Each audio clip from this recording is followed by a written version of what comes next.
dooda khamiista ee caawana waxaanu ku eegi doonaa dilalka wariyaasha Soomaaliyeed ee aan cadaalad loo helin oo Soomaaliya sanadkii afraad ay ku jirto kaalinta koowaad sida hay'adaha caalamku ay sheegayaan. Waxa iminka stuudiyaha ila jooga Jamaal Maxamed Cusmaan oo ah wariye madax bannaan oo saldhigiisu yahay magaalada London laakiin ka howlgalana gobolka dhinaca khadka magaalada Muqdishona waxa si toos ah ugu jira Cabduqaadir Maxamed Faarax Dulyar oo kamid ah wariyaasha Soomaaliya ka howlgala ee muddada dheer ku sugnaa wadanka gudihiisa. Waad mahadsantiin labadiina. Waxaan ku bilaabayaa marka ugu horeysa Jamaal, warbixintan hay'adda CPJ ay soo saartay waxa ay leedahay sanadkii afraad inkastoo Ciraaq iyo Suuriya ay dhibaatana ka jiraan mar walba Soomaaliya koow galaysa. Marka maxaa loo dilaa wariyaasha Soomaaliyeed? waa mahadsantahay Farxaan. haddii si dhib yar loo macneeyo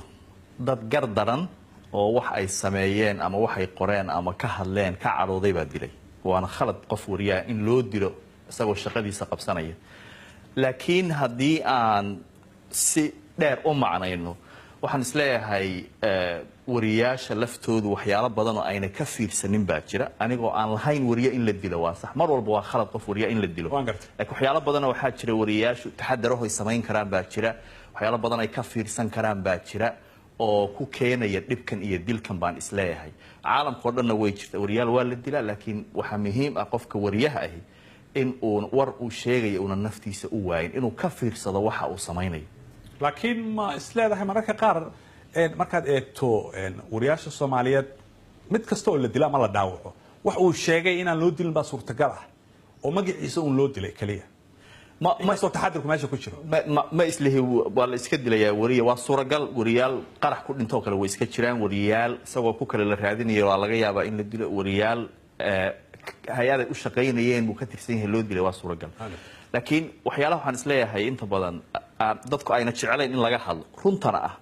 waxaa ka mid a sharuurka oo koonfurta looga yaqaano, waqooyigana qabax iyo waxbaa laga dhahaa. haddaad daawadayaasha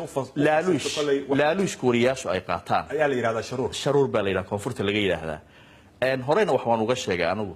dadkuna runta ma jecla. waa khalad in wariye la dilo, laakiin waxaan isleeyahay wariyuhu waxaa leedahay marka taasaa qayb u ah. qayb bay ka tahay. Cabduqaadir oo Muqdisho ka howlgala muddana wariyaasha soo shaqaynayay ah ayaan weydiinayaa. Cabduqaadir, Jamaal wuxuu leeyahay sharuurka qayb weyn ka ah in wariyaasha la dilo iyo qabacda.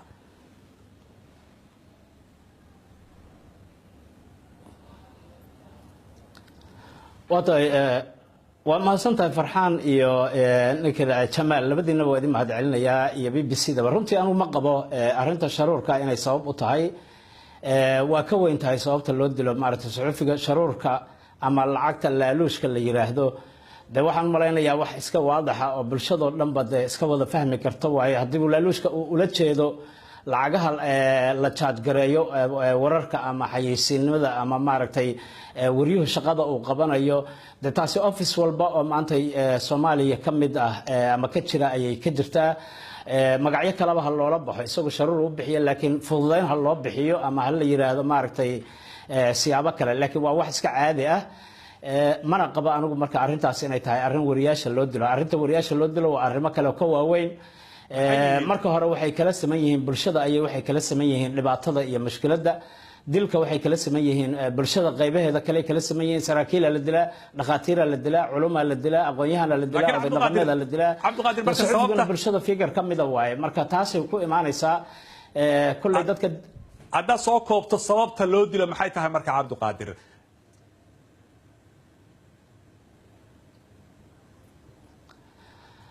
de sababta horta Allahu yaclam sababta loo dilayo oo hadda ma oran karno nabadoonka maxaa loo dilay. sababta loo dilay nabadoonka maxay tahay ma la oran karo. dhakhtarka maxaa loo dilay ma lama oran karo. culimada maxaa loo dilay, dhalinyarada maxaa loo dilay. laakiin waxaa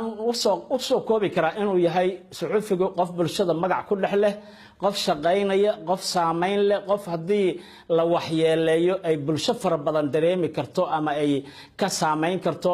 ilaa xataa yani beesha caalamku inay ka hadasho, hay-adaha xuquuqda inay ka hadlaan, inay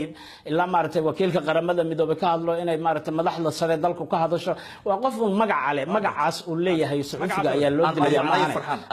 in lacag iyo laaluushmida loo dilayo. taasi waxaan malaynayaa inay arrin xadguduba ku tahay suxufiga. waa gartay. waxaan ka xumahay codka aad u soo daahaya halka Muqdisho. waan isla garanay wariyaha in la dilo inay khalad tahay. waa xaq darro waana gar darro. aan macnaya tan sharuurka waxaan ka wado ma aha wariyuhu laaluush buu qaatay in la iska dilayo wariyaha laaluush marka la siiyo maamul goboleedyada maamulka villa Soomaaliya xaqiiq way wariyaasha inay lacag siiyaan lacag waxay u siinayaan inay dhahaan waxaas noo sheeg wixii uu sheegayay waxay u badan tahay inay dad ka caraysiiso dadka ay ka caraysiinayso maxay sameynayaan wariyihii ka hadlayay bay dilayaan macnaha marka ma aha lacag la siiyay in lagu dilayo ee lacagtii laaluushka uu qaatay wariyuhu warkii uu ku sheegay baa marar badan sabab oo ah wariyaha inuu qof ka caraysiiyo awood badan oo daalim ah oo dilaa ah qofkaasna waxa u dhib yar inuu wariyaha dilo marka waxaan isleeyahay taas weeye sharuurka waxa aan ka wado in ay dilka keenayso mana aha kaliya laakiin qayb weyn bay ka tahay aaminsana waan gartay waxa soo hadal qaaday in taxadar iyo loo baahan yahay in tababaro la siiyo Cabduqaadir baa raba qadka inaan soo geliyo Cabduqaadir wariyaashina Muqdisho jooga adoo ka jawaabaya hadalka ma heshaan tababaro aad ku taxadartaan oo aad shaqadiina adinkoo qabsanaya haddana aad isku daydaan inaadan dhib idin imaan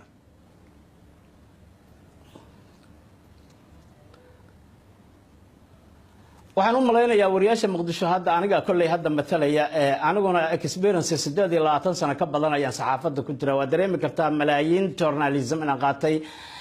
ragii waaweynaa BBC-da ka tagay tababaradii ugu horeeyay ay bilaabeen maaragtay ay wadeen oo Allah u naxariiso Yunus Cali Nuuri ay maaragtay wadeen tiraka 4 jeer aan qaadanay oo Marka iyo Muqdisho iyo Hargeysa ee lagu kala qabanayay 98 marka waxaan rabaa inaan u sheego Jamaal runtii waxa isaga qaldamaan u malaynayaa suxufiyiinta wuxuu sheegay inuu villa Soomaaliya iyo madaxda dawladda iyo maaragtay shakhsiyaad iyo inay dad lacag siiyaan waxaan malaynayaa social media iyo suxufiga isaga qaldamay social media qof lacag waa la siin karaa waxna wuu u daabici karaa laakiin ma qaba anigu suxufi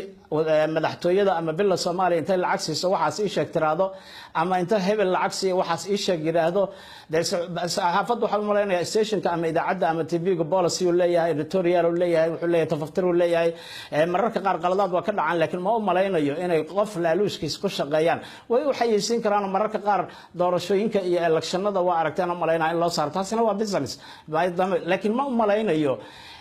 in lacago la siiyo saxaafadda ay soo noqon karto dilka suxufiyiintu inkastoo ay qadar alla tahay waxa sabab oo ah bulshada kale ayuu kala wadaagaa dilka waan gartay waxaad tiri shirarka markii la qabto kale wax qarsoon ma aha wariyaasha kaalay la dhaha lacag baa loo qaybiyaa marka yana waxba ku celcelinin macnaha qayb bay ka gudubna marka maxaa marka loo heli laayahay hay'adan CPJ waxay leedahay wala dila laakiinse wariyaashii cidii dishay lama helo lama dabagalo cadaalad lama soo taago maxay u dhici lahayd taas jira waxaan isleeyahay waxay u dhici lahayd Muqdisho ka hadda markaan ka soo qaadno marka la dhaho dawlad macnaha way jirtaa baa la leeyahay dawlad laakiin dawlad shaqaysa maanta oo wax qaban karta ama wax xiri karta ama wax sameyn karta xaqiiqda marka la dhaho marka horta sharci darri iyo isdhexyaac iyo dad dagaalo ka soo kabanayaan nahay taasi way keenaysaa laakiin wadanka marka eegto guud ahaan meel far badan oo amni uu ka jiro sax way oo kala dambeyn ay jirto way jirtaa hadda Hargeysa iyo Garowe kale laguma dilo waxaan anigu isleeyahay waxyaalaha sababta u ah inaan wariyaasha la dilin waa la xiraa laakiin waxyaalaha inaan la dilin Kenya waxa kamid ah goboladaas oo kale waxa ka shaqeeya qabiilka anu in badan waxaan arkay anoo Hargeysa ama Garowe jooga nin wariyaha askari inta isqabsadeen uu dhahay warmaanigo reehebelaad saa ila hadlaysaa marka cadeen ma lehna marka qabiilku waa la isku ixtiraama Soomaalina waa nahay qabiilkana waa la isku yaqaana marka waxaan isleeyahay waqooyi iyo Puntland oo kale iyo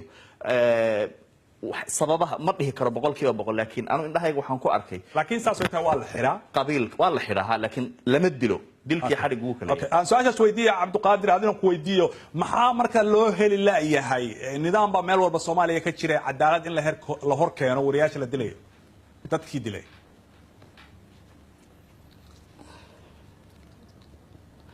ومحسنتها فرحان أنت بدن ذلك الدولة كجرت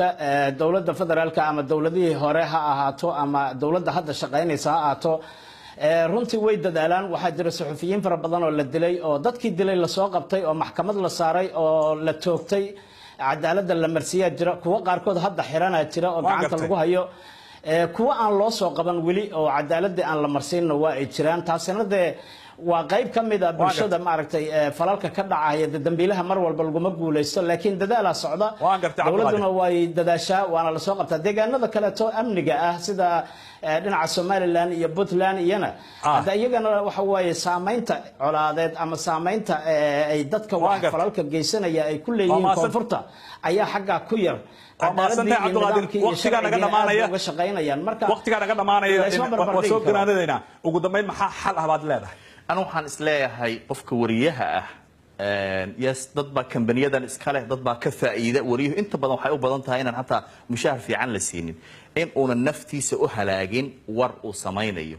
uu ka fiirsado waxa uu sheegayo yaa ka caroonaya waad ogtahay farxaan oo meelaha markaan barnaamijyo samaynayno risk assessment baan samaynaa barnaamij walba oo la samaynayo waa la qiimeeyaa maxaa ka imaan kara maxaa igu dhici kara sidee baan uga badbaadi karaa marka wariyaasha qaarkood hadday rabaan wax muhiim ah inay sheegaan